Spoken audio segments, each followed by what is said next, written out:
Bismillahirrahmanirrahim. Assalamualaikum warahmatullahi wabarakatuh. Waalaikumsalam warahmatullahi wabarakatuh.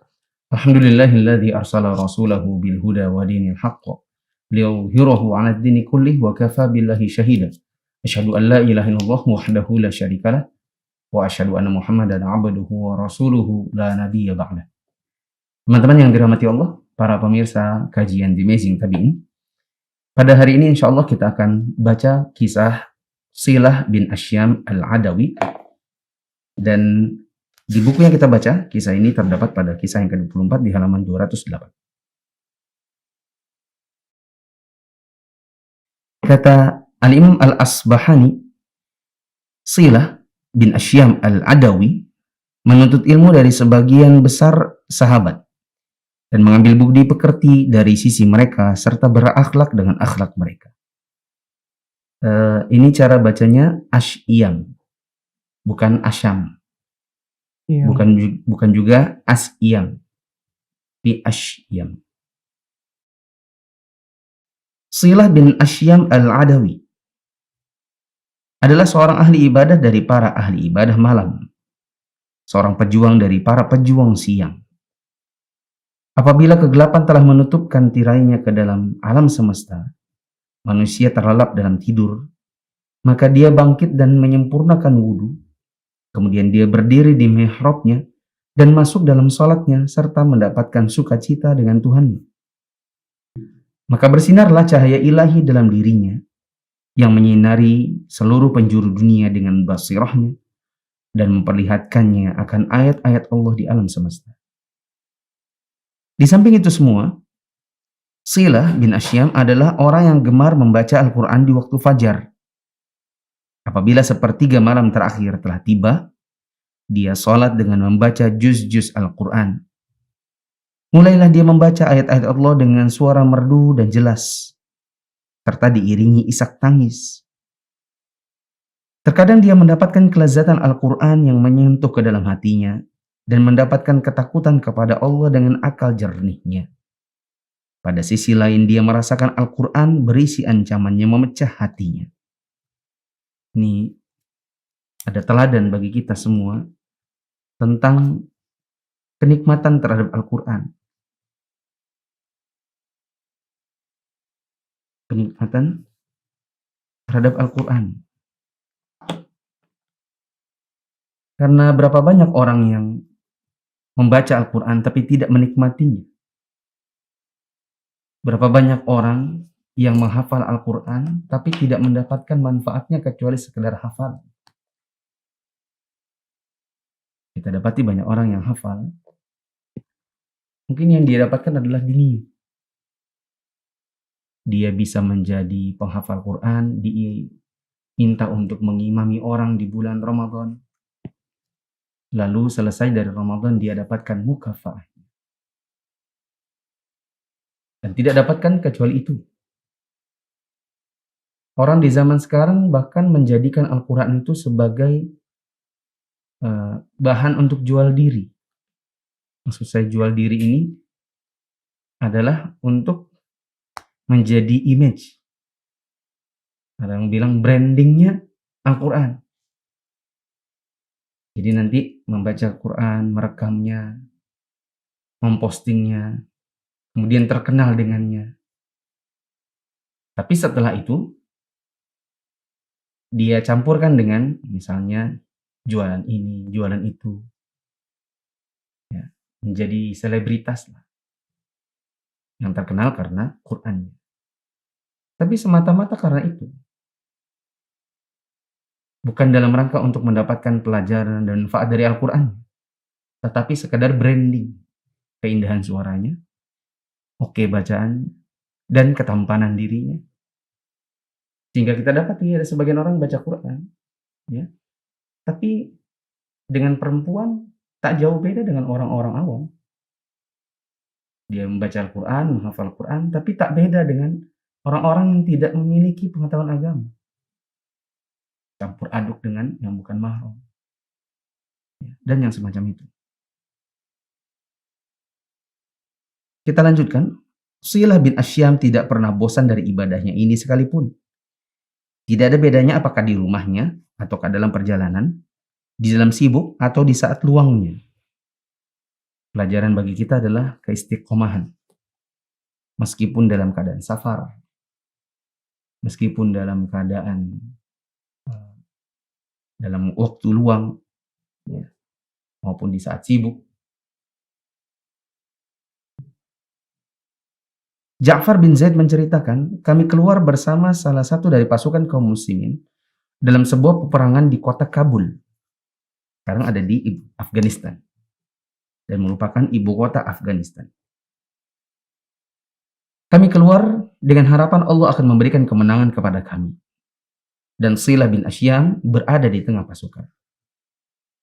Ketika malam telah menutupkan tirainya, dan kami berada di tengah perjalanan, para pasukan menurunkan bekalnya dan menyantap makanannya, lalu menunaikan sholat isya. Kemudian mereka pergi menuju kendaraannya, mencari kesempatan untuk istirahat di sisinya. Maka aku melihat Silah bin Asyam pergi menuju kendaraannya sebagaimana mereka pergi. Dia letakkan pinggangnya untuk tidur sebagaimana orang-orang. Maka aku, kata Ja'far bin Zaid, aku berkata dalam hati, katanya, orang ini sholat malam. Katanya ibadah sampai hingga kakinya bengkak. Ya. Katanya begitu, kok dia malah pergi tidur juga. Demi Allah akan aku tunggui dia malam ini hingga aku bisa melihat apa yang dikerjakannya. Tidak lama setelah para prajurit terlelap dalam tidurnya, aku melihatnya bangun dari tidurnya dan berjalan menjauh dari perkemahan. Bersembunyi dengan gelapnya malam dan masuk ke dalam hutan yang lebat dengan pepohonannya yang tinggi dan rumput liar. Seakan-akan belum pernah dijamah sejak waktu yang lama. Aku berjalan mengikutinya, jadi dikuntit dari belakang, diam-diam. Sesampainya dia di tempat kosong, dia mencari arah kiblat dan menghadap kepadanya. Dia bertakbir untuk sholat dan dia tenggelam di dalamnya. Aku melihatnya dari kejauhan. Ini kita asumsikan dia sudah wudhu ya. Jangan nanti dikira bangun tidur, masuk hutan, cari kiblat, langsung sholat. Ya. Kita asumsikan dia sudah wudhu dulu.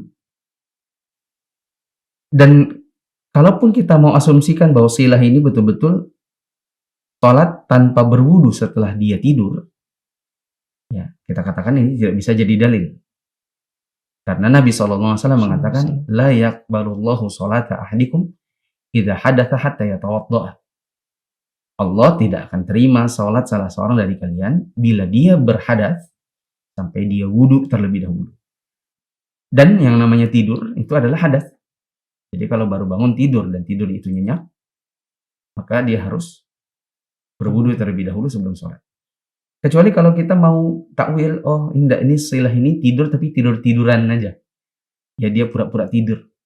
Jadi dia aslinya tidak tidur. Kita lanjutkan. Dia bertakbir untuk sholat dan dia tenggelam di dalamnya. Aku melihatnya dari kejauhan. Aku melihatnya berwajah berseri. Tenang anggota badannya dan tenang jiwanya. Seakan-akan dia menemukan seorang teman dalam kesepian, kedekatan dalam jauh, dan cahaya yang menerangi dalam gelap.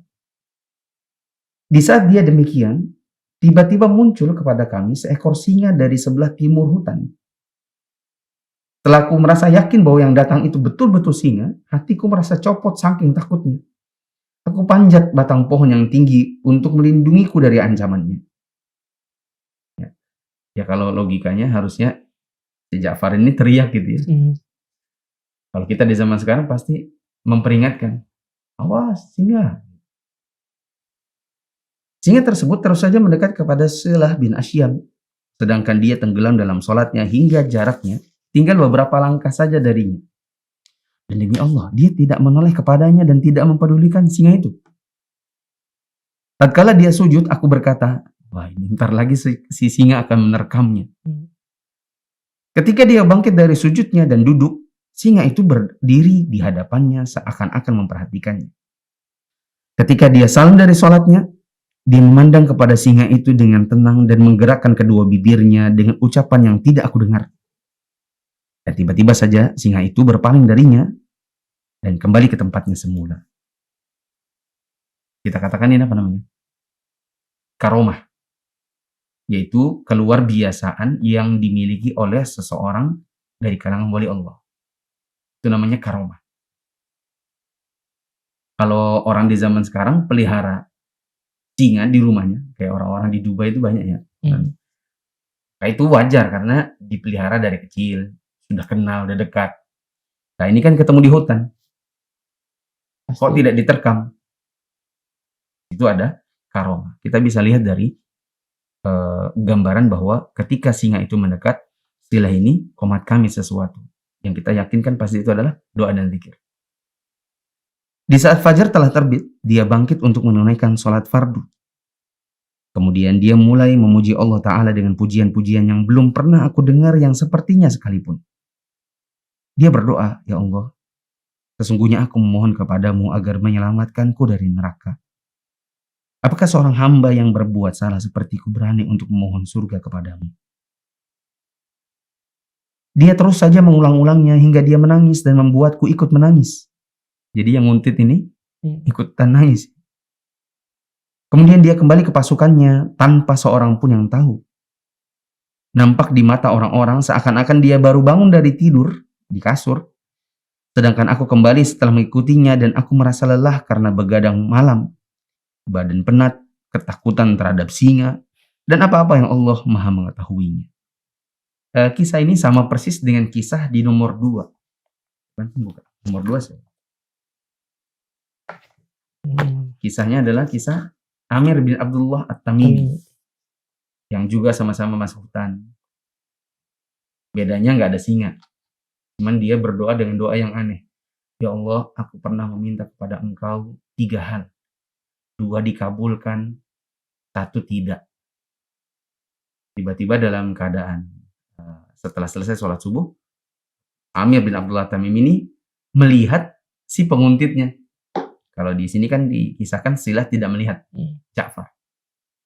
Adapun dalam kisah Amir bin Abdullah, dia lihat siapa yang nguntit itu. Kemudian dipanggil, "Ayo akhi, keluar." Setelah keluar dari semak-semak, ditanya, "Kamu ngapain? Kamu nguntitin saya ya?" "Ya, saya mau lihat kamu." Maka sedihlah Amir karena ketahuan sholatnya. Hingga dia mengatakan, "Tolong jangan beritahu siapa-siapa. Demi Allah jangan kasih tahu siapa-siapa." Si penguntit bilang, "Aku janji tidak kasih tahu siapa-siapa, dengan syarat kamu kasih tahu doamu yang 2 itu apa yang diterima, 1 tidak." Paham? Sedangkan yang di sini kan tidak ketahuan. Tapi kita bisa lihat bagaimana salaf di zaman dahulu mereka memang senang menyembunyikan amalan mereka. Ana punya khutbah Jumat, teman-teman bisa lihat di YouTube, judulnya "Harus Ada Rahasia di Antara Kita." Itu beberapa kisah orang-orang di zaman dahulu yang betul-betul berusaha untuk menyembunyikan amalan yang dia punya. Sampai-sampai ada yang berpuasa sekian tahun, istrinya tidak tahu kalau dia puasa. Seperti yang juga ada di sini.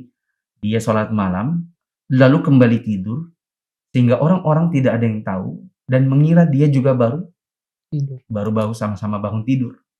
Dengan seraknya suara. Selanjutnya, Silah tidak pernah memberikan satupun kesempatan dari nasihat dan peringatan, kecuali dia memanfaatkannya. Dan metode dakwahnya adalah dia menyuruh kepada jalan Tuhannya dengan hikmah dan nasihat yang baik. Jiwa-jiwa yang lari dia dekatkan, hati yang keras dia lunakkan. Ini pelajaran bagi kita adalah metode dakwah asalnya adalah lemah lembut. Dalam berdakwah, hukum asalnya adalah lemah lembut, bukan keras. Hukum asal ya teman-teman. Nanti ada kalanya kita harus keras dan tegas, tidak berlemah lembut. Tapi jangan juga setiap hal ditanggapi dengan keras. Contoh, kita jadi guru, kemudian kita punya murid, kita gak bolehkan mereka untuk mencontek.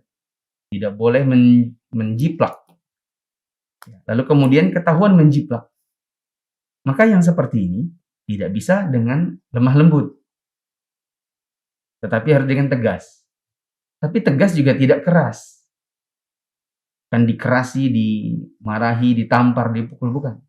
Tapi ditegaskan, oh karena ini hasil mencontek, ini ada hasil menjiplak, mohon maaf kami tidak bisa memberikan nilai. Gitu. Jangan waktu ujian mencontek, kalau mencontek ya, sudah nggak apa-apa deh, ya udah keluar aja ya. Itu kan namanya nggak menempatkan sesuatu pada tempatnya. Jadi metode dakwah hukum asalnya apa? Lemah lembut. Lemah lembut. Di antaranya bahwa dia pernah keluar ke daratan di tanah Basrah untuk menyepi dan beribadah. Sekelompok pemuda yang akan bersenang-senang melewatinya. Mereka main, senda gurau, gembira. Dia menyalami mereka dengan halus, dengan lembut, dan bertanya, bagaimana pendapat kalian tentang suatu kaum yang bertekad untuk safar karena sebuah urusan besar? Hanya saja mereka di waktu siang malah belok dari jalan untuk berbuat sia-sia dan bermain-main. Dan di malam hari, mereka tidur untuk istirahat. Kapankah kalian melihat mereka akan menyelesaikan perjalanannya dan sampai ke tempat tujuan? Ya. Maksudnya apa? Kita ini kan menuju jalan akhirat. Kalau kalian cuma tahunya siang itu main-main, sedangkan malam malah tidur, ya, jadi tidak ada persiapan menuju perjalanan besar, menuju akhirat. Kalau begitu kapan kita akan sampainya? Maksudnya, bila ingin masuk ke dalam surga, maka ini jalan yang tidak ditempuh oleh yang menginginkannya. Suatu ketika dia bertemu dengan mereka dan dia mengucapkan kata-kata tersebut kepada mereka.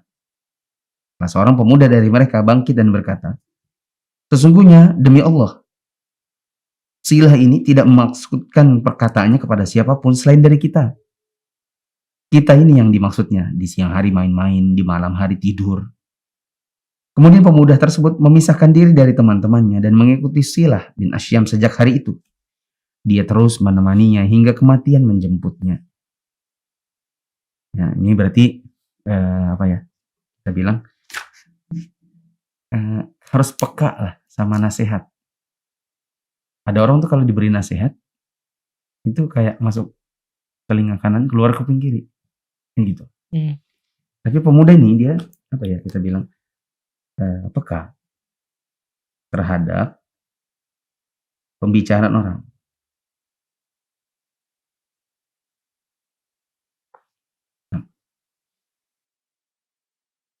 Di antaranya pula bahwa pada suatu siang dia pernah pergi bersama sekelompok sahabatnya pada suatu tujuan. Lewatlah di depan mereka seorang pemuda yang menakjubkan dan bagus penampilannya. Pemuda tersebut memanjangkan kain celananya hingga dia menyeretnya di atas tanah seperti orang sombong. Para sahabatnya Silah maksudnya, bermaksud melakukan tindakan terhadap pemuda tersebut. Mereka ingin mencemoohnya dengan perkataan dan memukulnya dengan keras. Nah, tapi ini jangan dipraktekin ya. Ini praktek yang tidak benar. Urusan celana isbal itu urusan pribadi orang. Maka tidak boleh kita langsung kayak mau main cemooh, main pukul.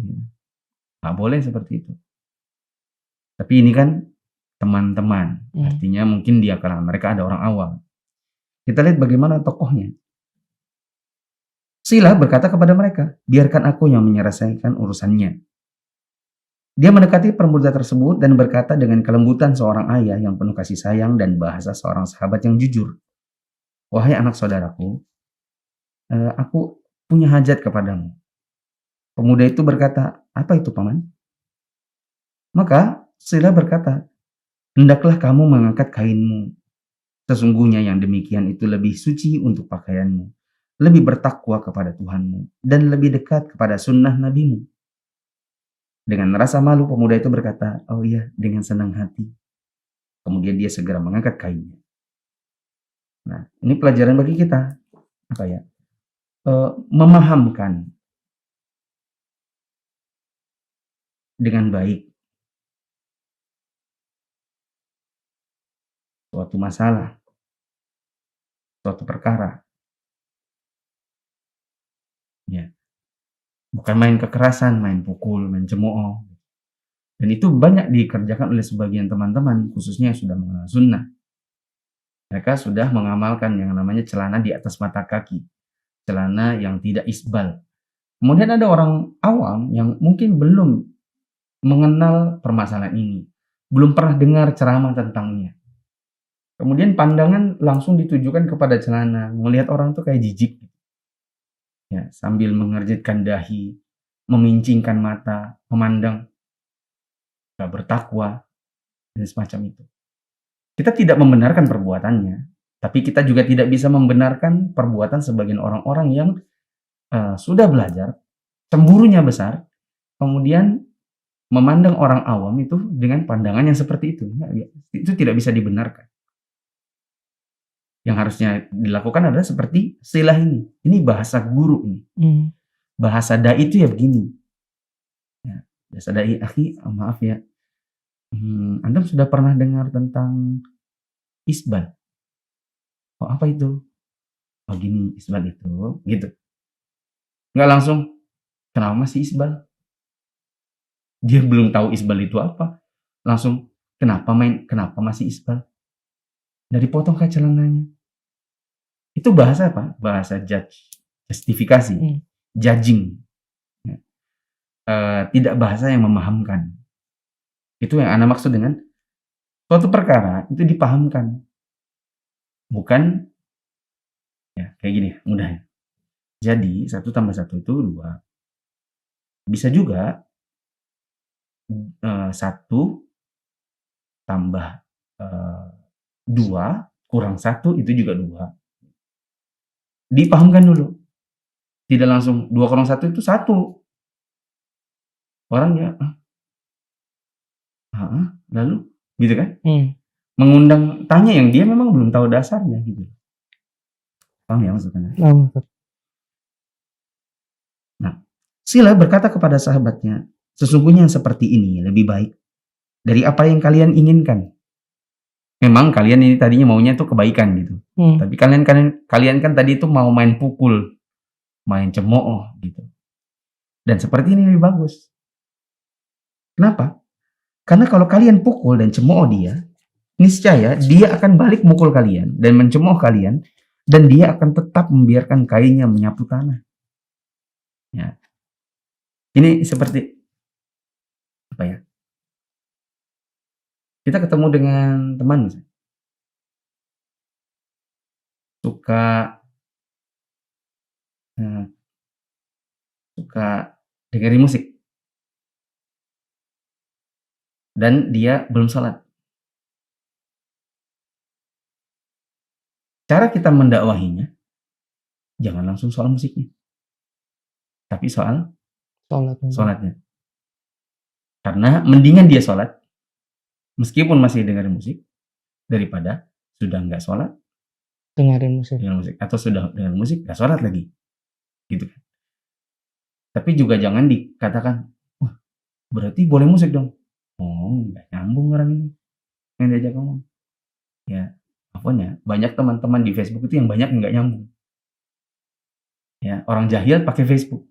Jadi komentarnya juga begitu.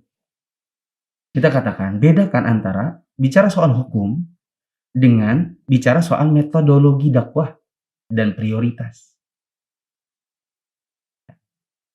Saya sering dapati teman-teman yang begitu. Komentar-komentar itu nggak nyambung. Ya. Harusnya kita bisa bedakan, ini bicara hukum ya hukum. Kita bicara tentang penerapannya kepada orang awam itu beda lagi. Gitu. Maka ini sama seperti perbuatan Sila. Sila bilang apa?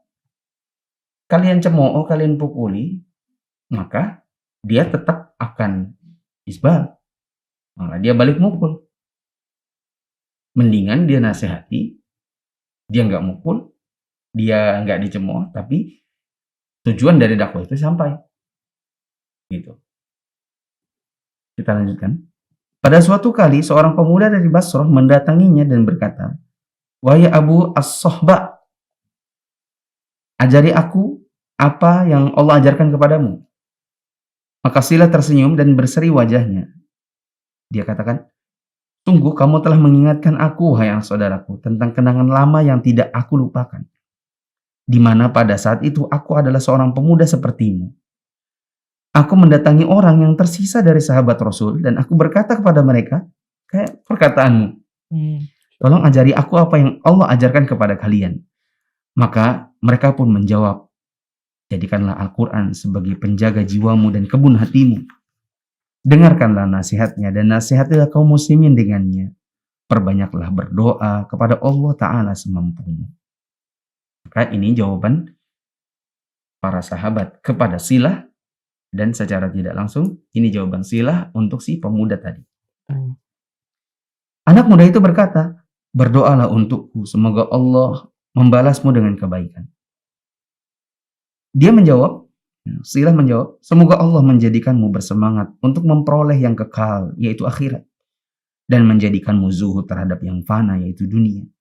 Serta menganugerahkan keyakinan kepadamu, yang mana jiwa menjadi tenang kepadanya dan dibutuhkan dalam agama.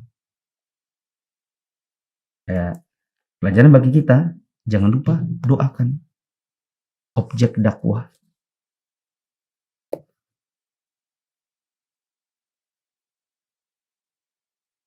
Apalagi yang ya masih muda-muda.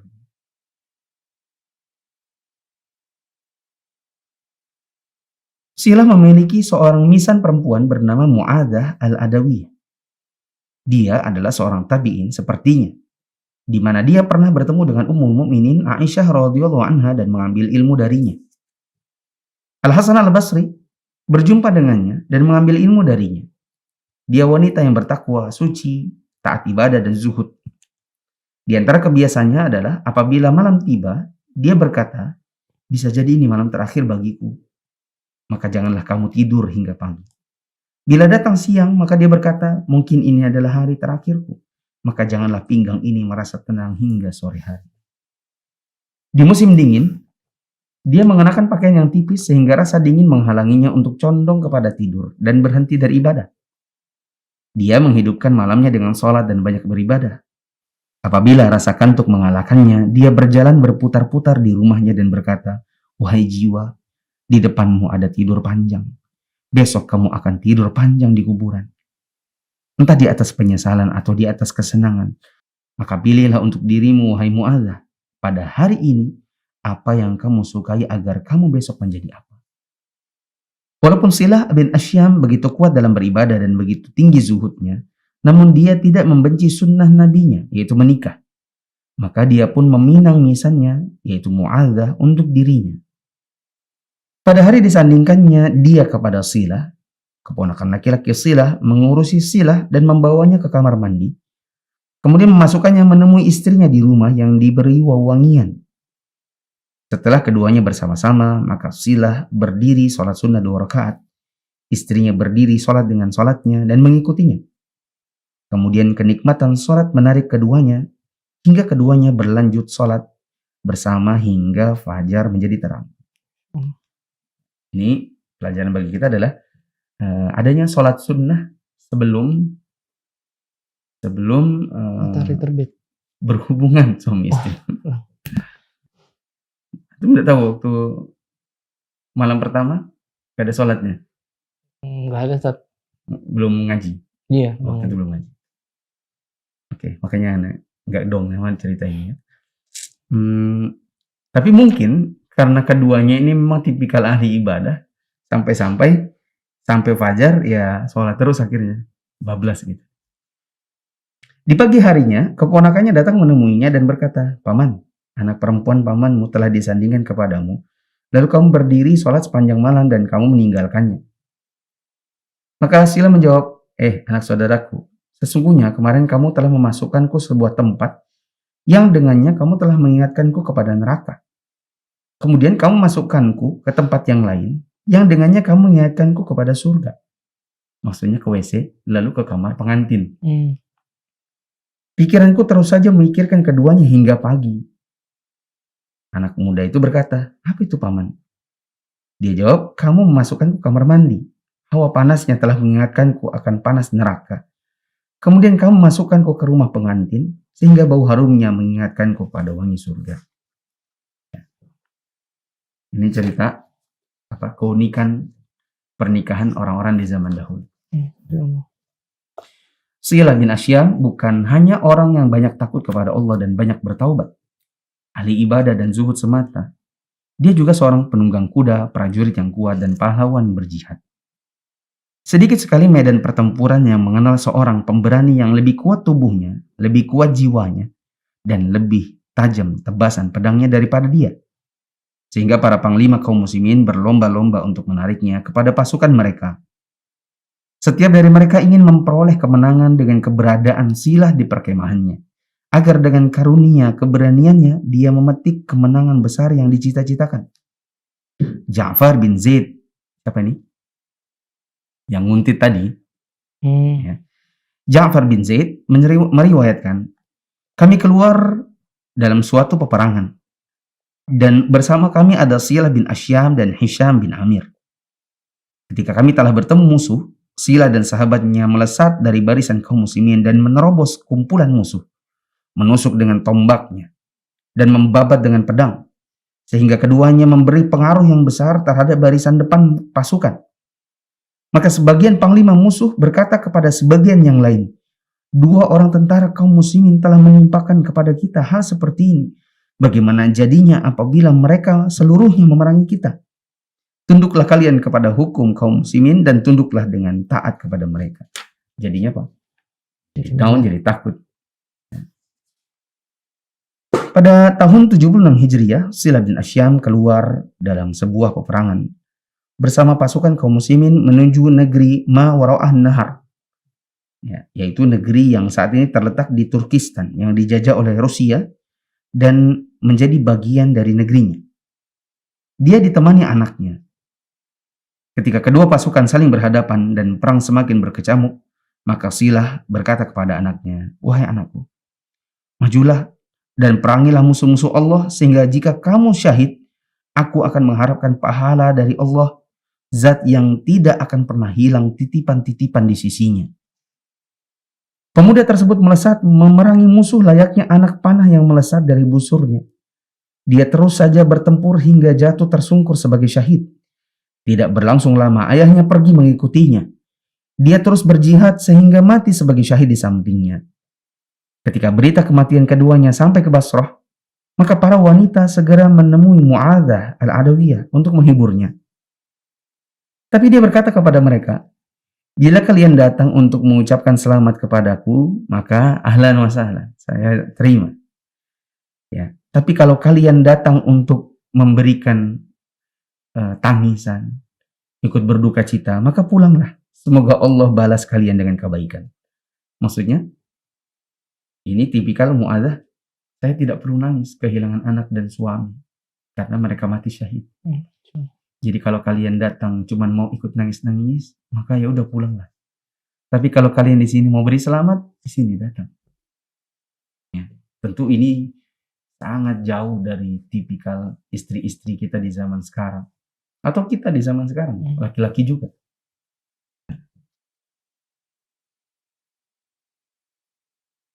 Semoga Allah menjadikan wajah-wajah yang mulia ini berseri. Dan semoga Allah membalas mereka dengan kebaikan atas jasa-jasa mereka kepada Islam dan kaum muslimin. Karena sejarah manusia tidak mengenal yang lebih bertakwa dan lebih suci daripada mereka. Baik, habis ceritanya. Kalau ada pertanyaan. Ada pertanyaan, Ustaz. Terkait dengan cerita tadi yang Silah sedang sholat kemudian didatangi oleh singa. Kan tadi Ustaz mengatakan, dan kemudian dia membacakan sesuatu, kemudian singa itu pergi. Kan Ustaz menyatakan bahwa di situ bisa jadi ini sebagai sebuah karomah. Itu karomah. Nah, kenapa bisa disebutkan itu sebuah karomah, Ustaz? Apa mungkin kan bisa jadi siapa tahu si Silah ini memang bisa menjinakkan singa atau bagaimana gitu, Ustaz? Pertama, tidak ada riwayat bahwa Silah ini punya ilmu menjinakkan binatang. Nah, yang kedua, ya, si singanya itu juga baru ketemu.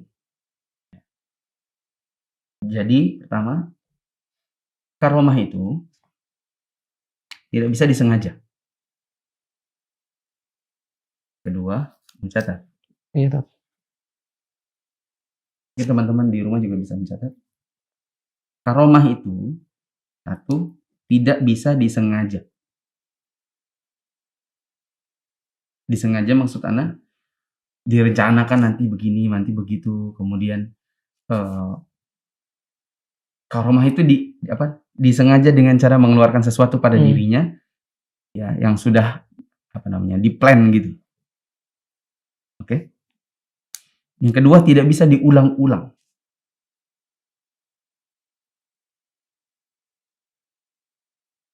Yang ketiga, tidak bisa diwariskan. Keempat, tidak bisa dipelajari.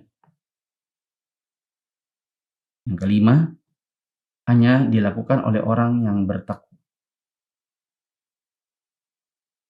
Kita tentu husnuzon kepada Sila bin Asyam, karena dia salah seorang dari tabi'in, belajar kepada sebagian sahabat Nabi, tipikalnya orang yang menyembunyikan amal, kan? Maka kita yakin orang ini punya keutamaan. Karena tabi'in bertakwa, beriman, maka terpenuhilah syarat yang kelima. Ya atau tidak? Yes. Apakah ketemu singanya ini ketemu insidental atau sudah direncanakan? Insidental. Berarti terpenuhi yang pertama. Ya kan? Ustaz. Apakah itu terjadi berulang-ulang? Wallahu a'lam. Siapa tahu dia ketemu lagi berulang-ulang dengan, tapi tidak bisa. Misalnya kayak gini, ada orang dia bilang gini, saya bisa buka pintu ini tanpa bantuan kunci. Lihat ya, kunci, dari kuncinya buang, cek, terbuka, ayo kunci lagi, diulang-ulang secara sengaja, maka ini jin. Nah, tapi pertemuan dia dengan singa itu adalah pertemuan insidental. Dia berzikir atau berdoa sehingga singa itu pergi. Paham ini? Paham, Ustaz. Dan kita tidak dapatkan juga ada riwayat sahabat ngajarin atau mewariskan ilmu menangkal singa. Ya. Sehingga ini tidak bisa tidak bisa dikatakan dari jin. Ini adalah dari Allah karomah.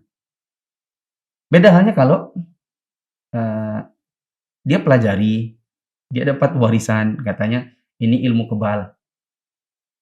Ya, ilmu menangkal sesuatu. Ini ilmu pokoknya dipelajari, diwariskan dari sebuah perguruan, dilakukan berulang-ulang secara sengaja. Udah gitu orangnya nggak bertakwa, nggak sholat. Seperti yang dulu gini. Jedier, dolar, duit ratusan ribu, ya kan?